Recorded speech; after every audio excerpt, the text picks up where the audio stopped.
LG전자에서 약 49만원이라는 가격에 이 정도 스펙으로 5G 스마트폰을 선보였다는 것은 충분히 큰 의미가 있다고 생각을 합니다.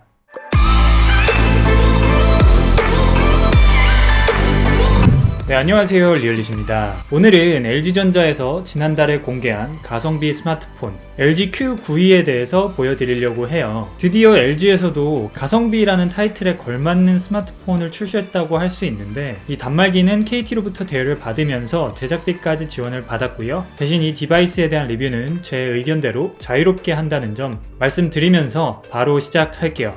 먼저 가격부터 말씀드리면 49만 9,400원에 출시가 됐어요. 스펙이나 기타 특징은 차츰 말씀드리겠지만 약 49만원이라는 가격은 미리 머릿속에 입력해 두고 봐주시면 좋을 것 같습니다. 디자인은 LG 벨벳과 굉장히 비슷한 느낌을 갖고 있으면서도 순수 외형적인 부분에서는 벨벳보다 조금 어설픈 부족한 모습이 보여요. 이 후면 디자인은 무난한데 플라스틱 소재가 사용돼서 확실히 원가 절감을 했다는 느낌은 바로 옵니다. 이 후면 카메라 부분은 인덕션을 탑재하지 않고 각각의 독립 모듈을 적용함으로써 좀 더 깔끔한 분위기라 이거는 마음에 들고요. 그립감도 나쁘지 않아요. 사용자 손 크기에 따라 조금씩 달라질 수 있는데 화면 자체가 워낙 크게 나와서 사실 손이 조금 작다면 부담스러울 수는 있습니다. 이게 예전에 출시된 LG전자의 G8인데 사실 요거보다는 요 사이즈 정도가 저한테는 딱 맞더라고요. 그래도 이 정도면 나쁘지 않았다 정도로 이해하시면 되고요.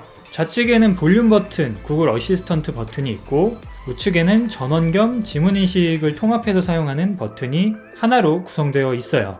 그리고 하단에 USB-C랑 스피커는 스테레오 스피커로 나왔고 이어폰 단자도 여전히 살아 있습니다.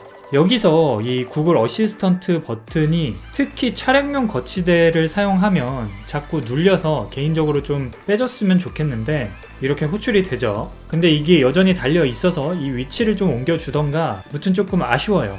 기초 스펙은 스냅드래곤 765G, 램은 6GB, 저장소는 128GB에 후면 카메라도 48메가픽셀이 들어있는 수준이라 단순히 이 정도만 봤을 때는 거의 플래그십에 준한다고 할 수 있어요. 하지만 원가 절감을 한 만큼 빠진 기능들이 있다는 거? 그중 하나가 바로 디스플레이입니다. 6.67인치의 대화면이라고 할 수 있는데 OLED가 아닌 LCD가 사용이 됐어요. 베젤도 자세히 보면 왼쪽이나 이 상단 그리고 이 하단 전체적으로 살짝 두꺼운 느낌이 있고 아무래도 LCD이기 때문에 밝기나 명암비 측면에서 OLED보다 떨어질 수밖에 없겠죠.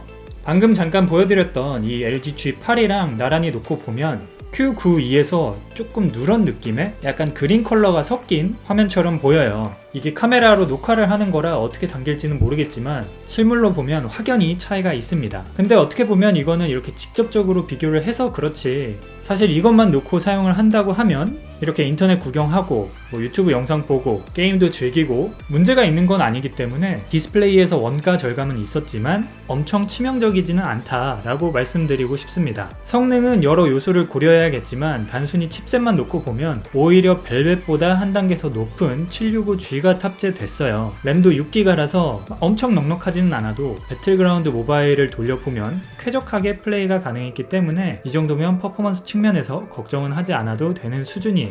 웬만한 건 다 돌아갈 겁니다. 카메라도 후면 4800만 화소, 전면 3200만 화소 메인 카메라가 있어서 퀄리티가 괜찮아요. 후면에는 이제 두 개의 메인 카메라와 더불어 인물 모드를 보조하기 위한 렌즈랑 접사 촬영을 위한 렌즈도 이렇게 나란히 있어서 직접 찍어보니까 퀄리티는 좋았습니다. 동영상 촬영도 4K 30프레임까지 촬영이 되기 때문에 급하게 4K 촬영이 필요한 순간에는 가끔씩 활용할 수 있고요.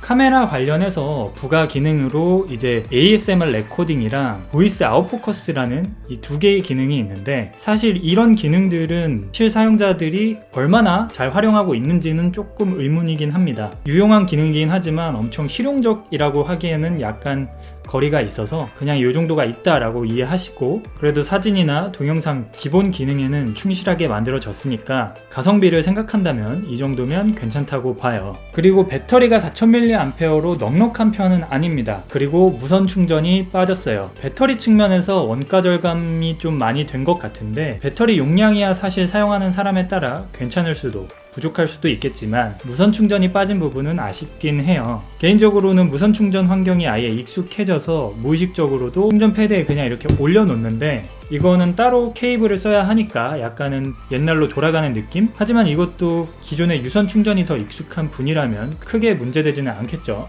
마지막으로 밀스펙 인증은 받았지만 방수 방지는 지원하지 않습니다. 그런데 이것도 곰곰이 생각해보면 대부분의 중고평 라인의 스마트폰에서는 방수 방지는 거의 없는 게 많아서 그냥 딱 이 가격대에 포커스를 맞춰서 만들어졌다 라고 보시면 될 것 같아요. 외부 충격에는 튼튼하니까 부딪히거나 떨어뜨리거나 해도 크게 걱정하지 않아도 됩니다. 조금 정리를 해보면 이게 플래그십이 아니라는 점은 꼭 받아들여야 하고, 그럼에도 불구하고 LG 플래그십인 벨벳과 비교해보면 스펙적으로 엄청나게 밀리지는 않으면서 가격은 거의 절반 수준이라는 점, 물론 무선 충전이나 후면 플라스틱 소재, 이 LCD 디스플레이 등의 원가 절감적인 요소는 보이지만 딱 칩셋이랑 카메라만 놓고 봤을 때는 오히려 벨벳보다 나은 부분이 있기도 해서 LG전자에서 약 49만원이라는 가격에 이 정도 스펙으로 5G 스마트폰을 선보였다는 것은 충분히 큰 의미가 있다고 생각을 합니다. KT에서 대여를 받은 만큼 KT 구매 혜택을 짧게 설명드리면 전원 실적에 따라 제휴카드로 할인 받아볼 수 있고요. 슈퍼플랜 5G 요금제에 따라서 멤버십 혜택부터 시즌 믹스,